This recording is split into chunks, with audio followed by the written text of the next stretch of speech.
Fernando. Me encantaría si me pueden dar acceso al host para presentar. Así tengo. Muchas gracias. Ya tengo. Qué bueno estar aquí, familia. Qué bueno otra vez conectarnos por este medio. Pues muy agradecido, ¿verdad? De que Fernando lo tenemos ahorita aquí conectado. Ver a Fernando me anima mucho el alma, ¿verdad? Y bueno, creo que ver a muchos de ustedes también. Luz, espero que te haya ido súper bien en Puerto Rico, que la hayas pasado bien, ¿verdad? Y bueno, Nando, estamos orando por tu espalda para que te sigas mejorando. Y bueno, hoy quería seguir adelante con el tema de nuestra fe, de la fe que mueve montañas, así se llama la serie, ¿verdad?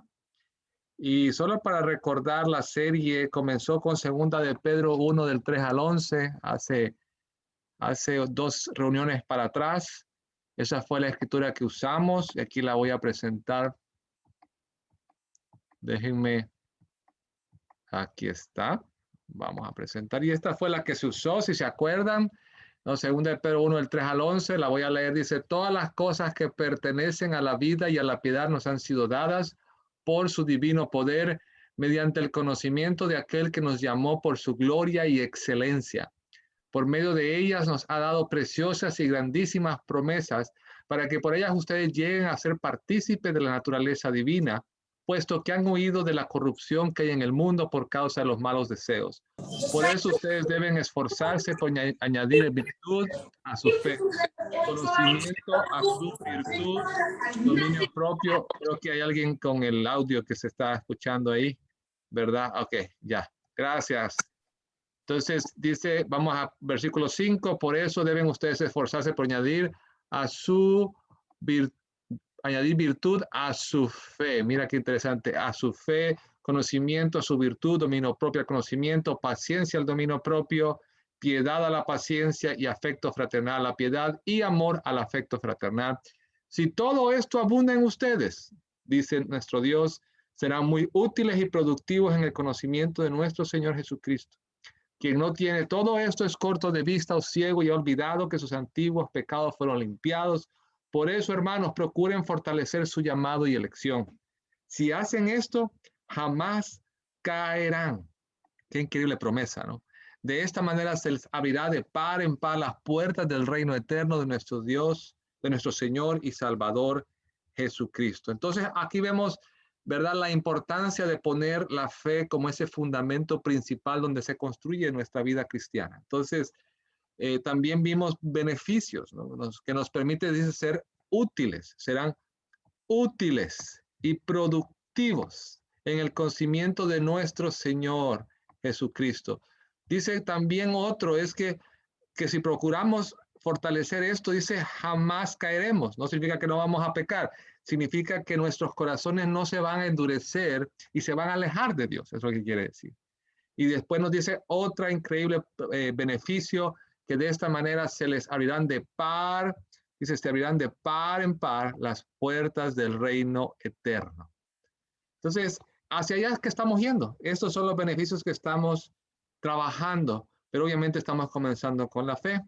Después de esto, si te acuerdas, voy a limpiar acá, si te acuerdas, aprendimos la importancia de que nosotros podamos, en 1 Pedro 1 del 3 al 9, si te acuerdas de esa escritura, hablamos sobre las pruebas y cómo las pruebas nos ayudan a crecer en nuestra fe y que nuestra fe es más preciosa que el oro. Y hacernos esta pregunta de qué es lo que Dios nos está enseñando cuando pasamos por prueba, qué es lo que Dios nos está tratando de enseñar. Pero una de las cosas muy claras es que está ayudándonos a crecer en nuestra fe. Y el domingo que pasó hablamos sobre la fe bíblica. Aprendimos que la fe significa en el hebreo emuná, que después fue traducida al pistis, ¿verdad? Y para eso tenemos estas escrituras, solo para recordarlo un poquito. ¿Verdad? Aquí tenemos la fe, pistis, esto es en griego, y lo sacamos de esta escritura de Romanos 1:17, abajo pueden ver en el hebreo, esa es la Biblia hebrea, dice pues en la Biblia griega, perdón, abajo, pues el Evangelio nos muestra de qué manera Dios nos hace justos, es por fe, y ahí está, pistis, de principio a fin, así lo dicen las escrituras, el justo por la fe, por el pistis vivirá. Entonces, ¿qué tiene que ver todo esto? Pues tiene que ver mucho con el tema del verdadero significado de lo que la fe es. Por ejemplo, la fe, la misma escritura la vamos a encontrar en Habacuc 2:4, dice aquel cuya alma no es recta, es arrogante, pero el justo vivirá por su fe. De aquí Pablo estaba recitando Habacuc cuando estaba hablándole a la iglesia en Roma, ¿no? Y la forma de expresar esta fe que se ve en el Habacuc es emuná, ¿verdad? ¿Y qué significa emuná? Aprendimos que emuná es fidelidad. Eso fue lo que aprendimos. Emuná es ser fiel. Entonces, la fe que nosotros creemos de manera abstracta o intelectual no es fe. No es solo ser positivo, no es creer en Dios de manera abstracta y si Dios existe, no. La fe se demuestra por nuestra fidelidad a Dios. Así es como se demostró con Abraham. Él fue fiel a lo que Dios le pidió. Y todo el Antiguo Testamento no habla, no maneja esta fe abstracta, maneja una fe fiel que obedece la palabra de Dios, los mandatos de Dios. Y algo que también aprendimos es que la fidelidad es un elemento relacional, porque es como en el matrimonio, ¿no? O eres 100% fiel o no lo eres, ¿verdad? No podemos decirle a nuestra pareja, soy 99.9% fiel a ti, ¿no? Nadie te va a aceptar eso, ¿no? 99.9% va a decir, bueno, y ese 0.1%, ¿quién es? Te van a preguntar lo primero, ¿no? No, la fidelidad es 100, es completa entrega el uno por el otro, ¿verdad? Entonces, fidelidad es muy importante que entendamos que es un elemento relacional. Y, y me recuerda mucho a Jessica, ¿no? Cuando estaba en mi matrimonio, porque con Jessica tenemos esa fidelidad del uno al otro, ¿no? Fiel, ¿no? Fiel en mis ojos, fiel en mi corazón, y ella sabe que yo me esfuerzo, que es la única mujer en mi vida, no quiero otra mujer, ella quiero serle fiel para siempre, hasta el fin de los tiempos, ¿no? Y ese es nuestro deseo, ser fieles hasta el fin, ¿verdad? Entonces, vimos este ejemplo de fidelidad con Mateo 7, 24, 27, así fue como terminó la clase, ¿verdad? Sobre construir sobre la roca. Así que quiero que entremos un poquito más profundo en este tema de construir sobre la roca. Para eso quiero que vayamos a Mateo 7, del 24 al 27. Vamos a Mateo 7, del 24 al 27. Dice, por tanto, el que me oye y hace lo que yo digo es como un hombre prudente que construyó su casa sobre la roca. Vino la lluvia, crecieron los ríos y soplaron los vientos contra la casa, pero no cayó, porque tenía su base sobre la roca. Pero el que me oye y no hace lo que yo digo es como un tonto que construyó su casa sobre la arena. Vino la lluvia, crecieron los ríos, soplaron los vientos y la casa se vino abajo. Fue un gran desastre, ¿no? Lo vemos con exclamación ahí que lo dice. Fue un gran desastre. Y aquí es interesante ver que hay dos personas que atraviesan por las mismas pruebas, las mismas dificultades. La diferencia del primero es que esta persona decide ser sabia y prudente. Cuando vas ahí al idioma original, esa palabra prudencia tiene que ver con ser alguien sabio, con ser alguien inteligente. Quiere decir que es alguien que está pendiente de sus intereses de manera correcta. Realmente quiere lo mejor para su vida. Así que cuando hacemos lo que Jesús dice en su palabra, Dios nos considera personas sabias, inteligentes, prudentes. Somos personas que realmente estamos buscando lo mejor para nuestras vidas, es lo que quiere decir. Ahora, ¿por qué nos considera sabios Dios cuando nosotros obedecemos su palabra, cuando seguimos las escrituras? Vamos a leer Proverbios 8, vayamos a Proverbios 8, que nos habla sobre la sabiduría, sobre ser prudentes. Y aquí la tengo, la voy a leer para ustedes, es largo, voy a leer todo el capítulo, hermanos, todo el capítulo, ¿verdad? Lo vamos a leer todos. Ok, lo vamos a leer, y si tienes tu Biblia ahí, buenísimo. Ok, dice, ¿acaso no está llamando la sabiduría? ¿Qué no deja oír su voz la inteligencia? Se para en las colinas junto al camino, se queda esperando en las encrucijadas, deja oír su voz a un lado de las puertas, a la entrada misma en la ciudad exclama, a ustedes los hombres los llamo, a ustedes los hombres dirijo mi voz.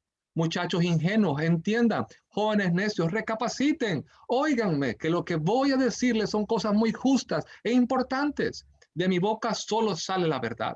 Mis labios aborrecen la mentira.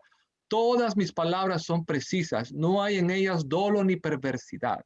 Para los sabios y entendidos, todas ellas son contundentes y razonables. Den cabida a mis correcciones, no a la plata. Acepten mis conocimientos, no el oro escogido.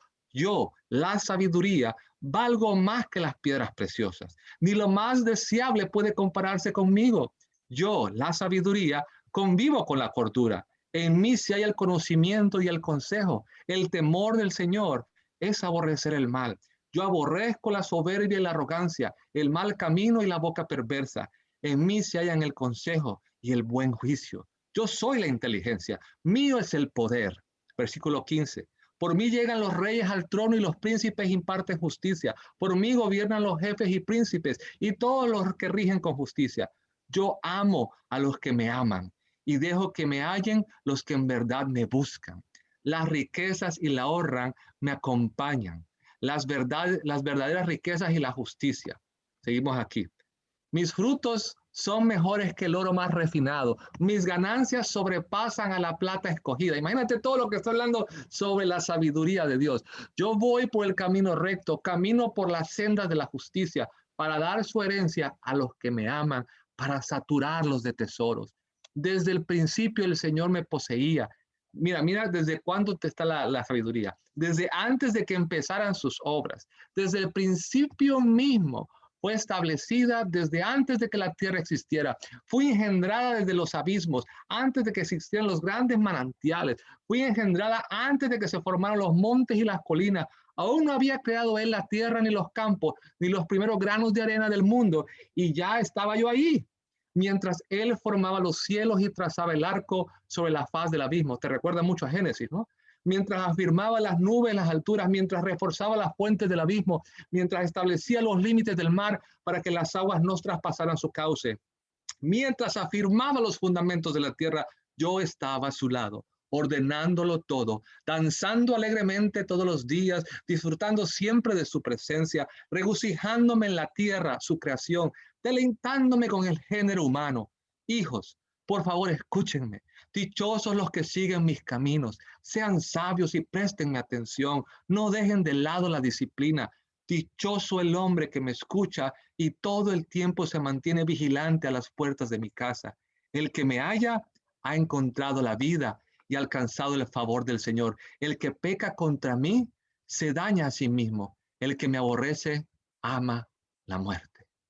¡Wow! No sé si te impacta cuando hablamos de sabiduría, de lo que dice que es Dios la sabiduría, su sabiduría.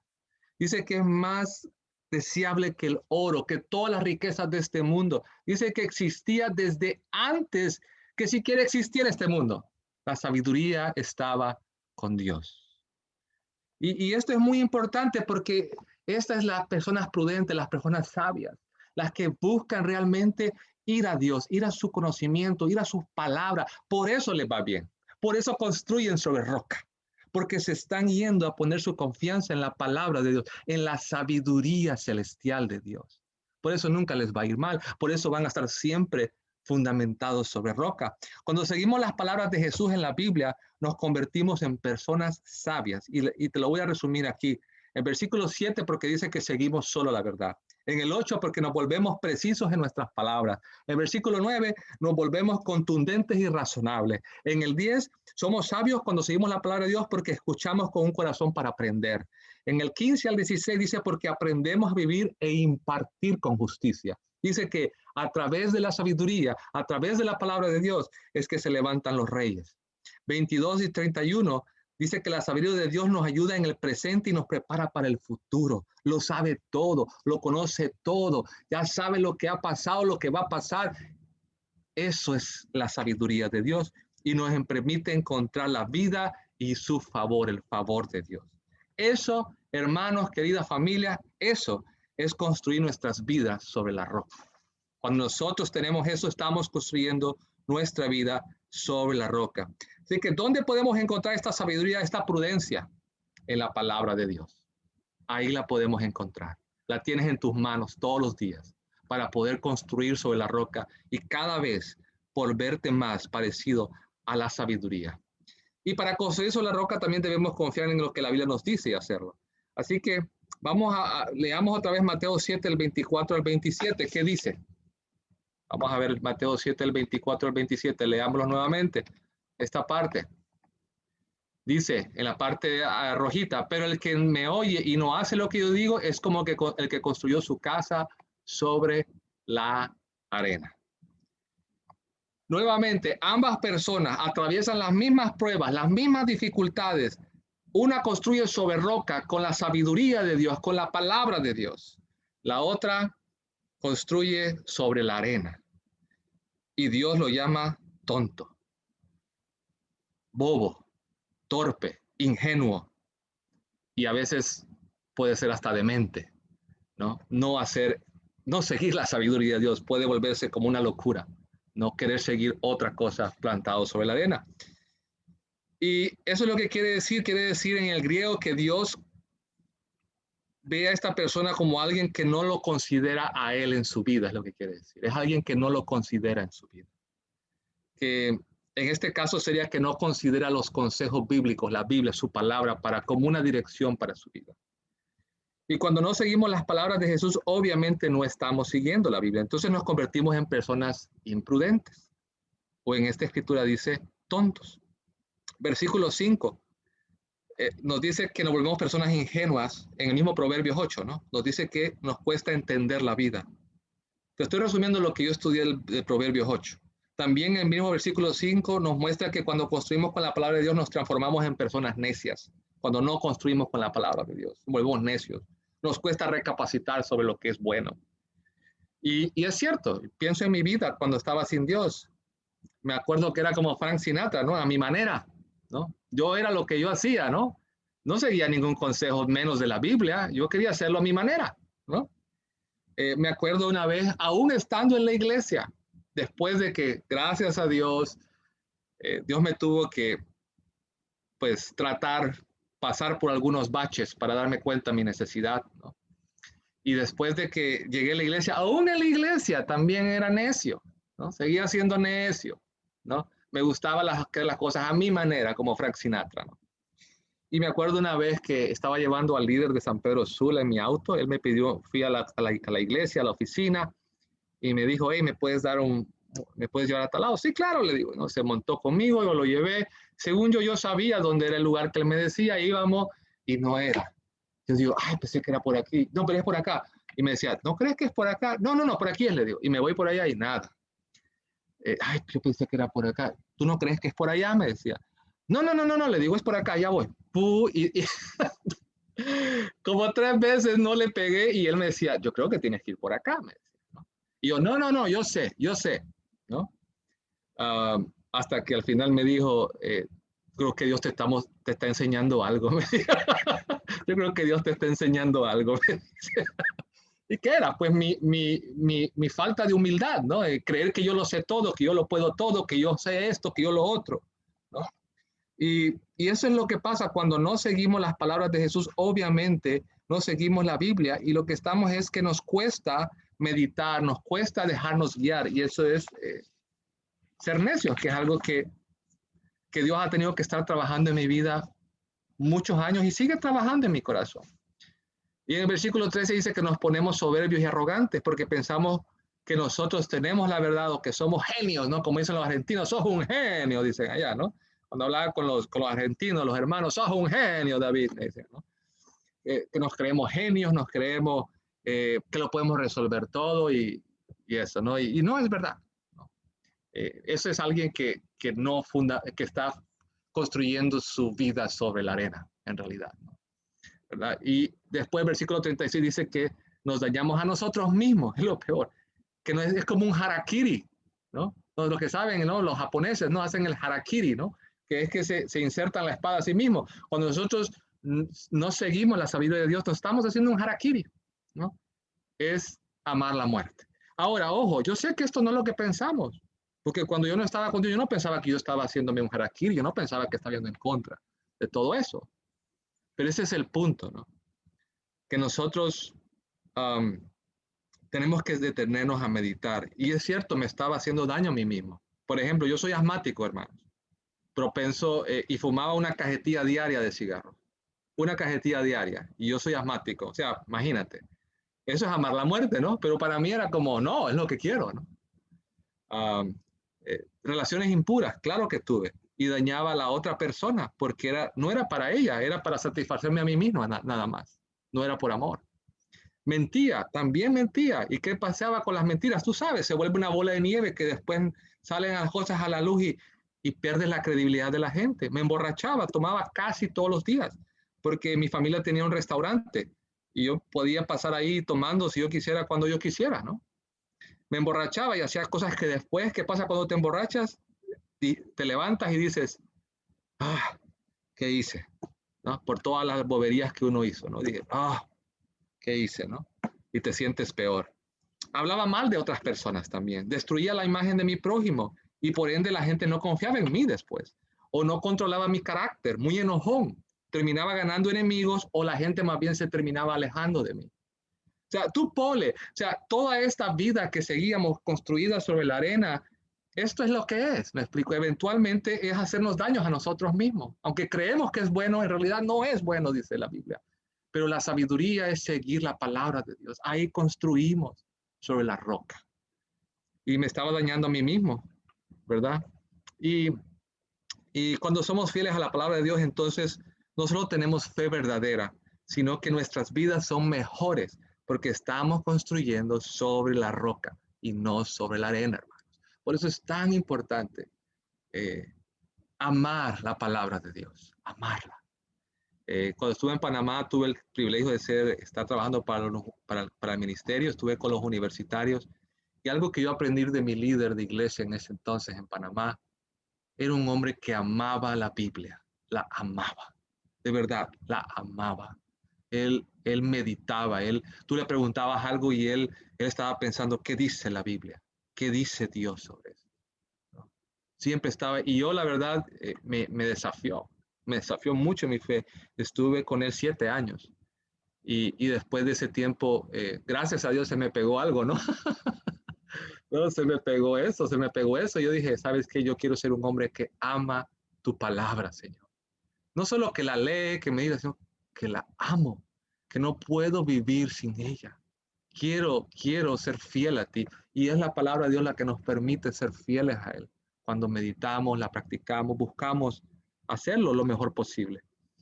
Entonces, por último, debemos tener fe en las palabras de Jesús entonces. Y en estos 2 años en La Paz, Dios me tuvo en un taller de fe y me sigue enseñando, hermano. Esta escritura llegó a mi vida, Mateo 11, llegó a mi vida en este tiempo, estos 2 años. Llegó en Marcos 11, del 12 al 14, perdón, Marcos 11, del 12 al 14, y después voy a leer del 20 al 22. Y ahí vamos a detenernos el día de hoy. Y me gustaría después escucharlos, compartir qué pensaron, qué te llevas de todo esto. Vamos a compartir, aquí tengo Marcos 11, del 12 al 14. Vamos a ver, dice así. Dice, al día siguiente, cuando salieron de Betania, Jesús tuvo hambre. Al ver de lejos una higuera con hojas, fue a ver si hallaba en ella algún higo. Pero al llegar no encontró en ella más que hojas, pues no era el tiempo de los higos. Entonces Jesús le dijo a la higuera, que nadie vuelva a comer fruto de ti. Y sus discípulos lo oyeron. A la mañana siguiente, estamos yendo ahora al otro versículo, el mismo capítulo. A la mañana siguiente, cuando pasaron cerca de la higuera, vieron que ésta se había secado de raíz.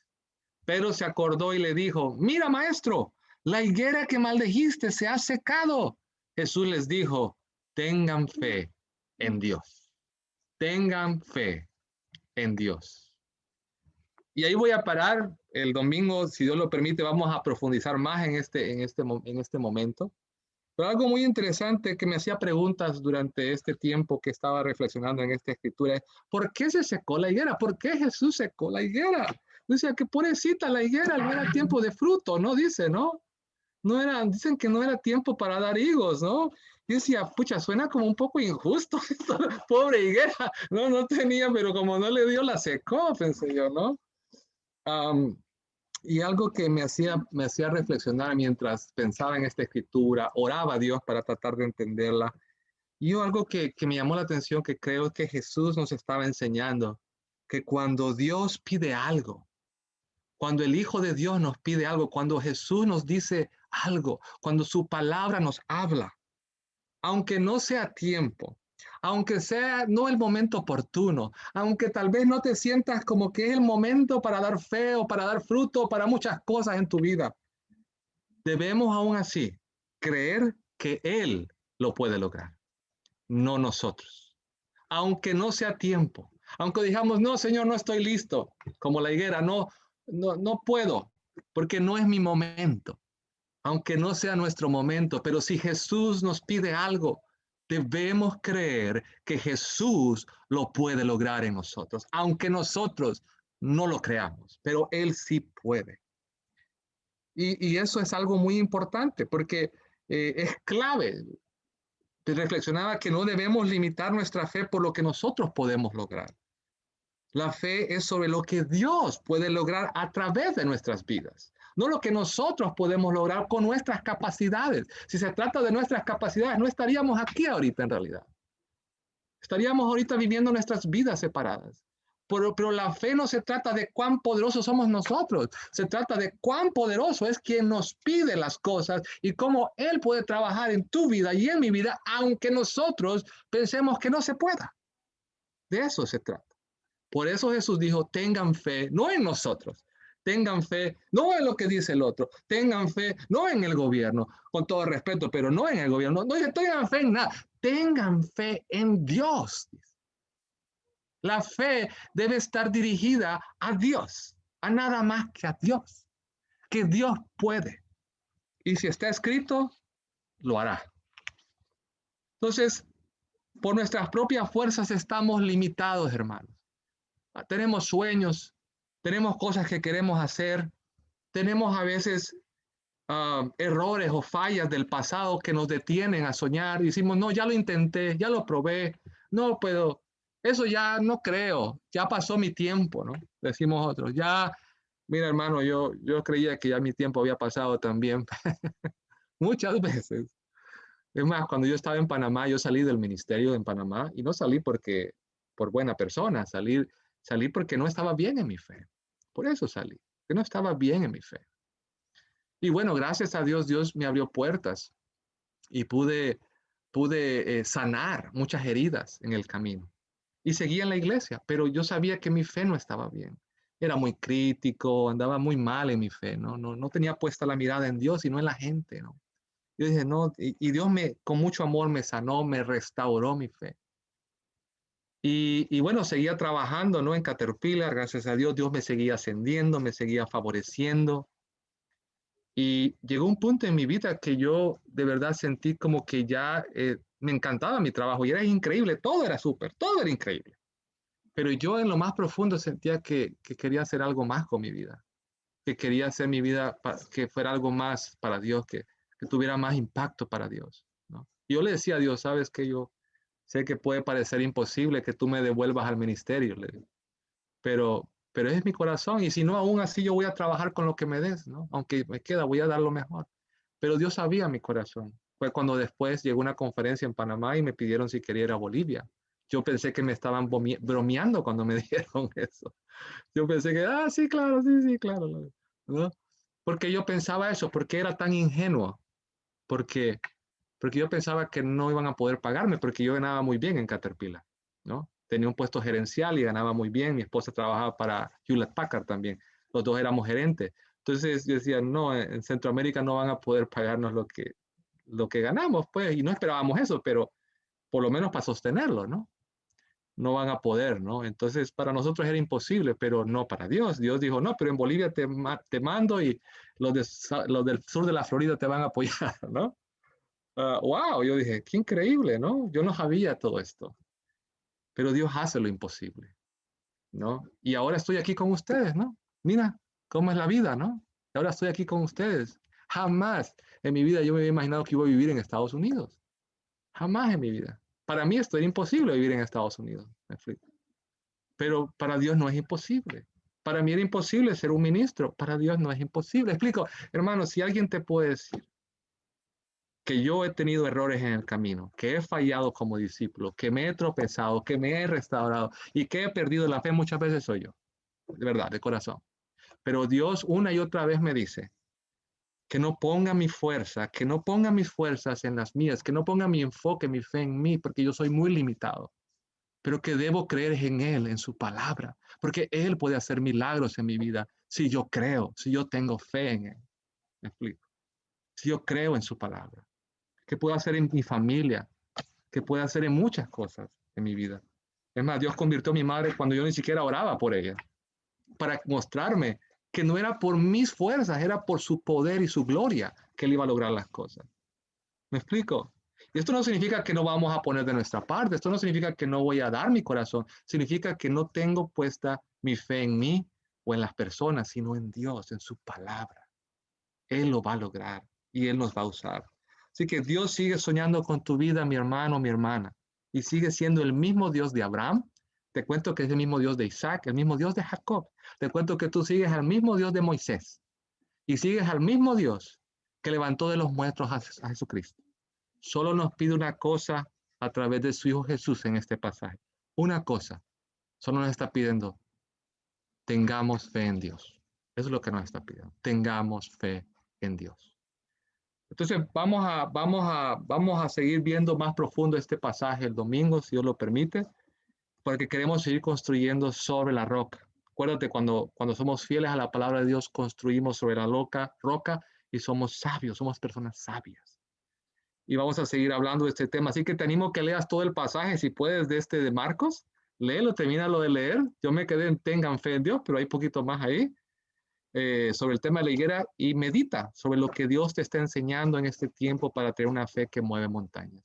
Eso quería compartir, mi querida familia, hermanos queridos, que los amo, los he aprendido a amar más todavía ahora aquí y bueno, lo abro para cualquier comentario, pregunta, estamos para servir.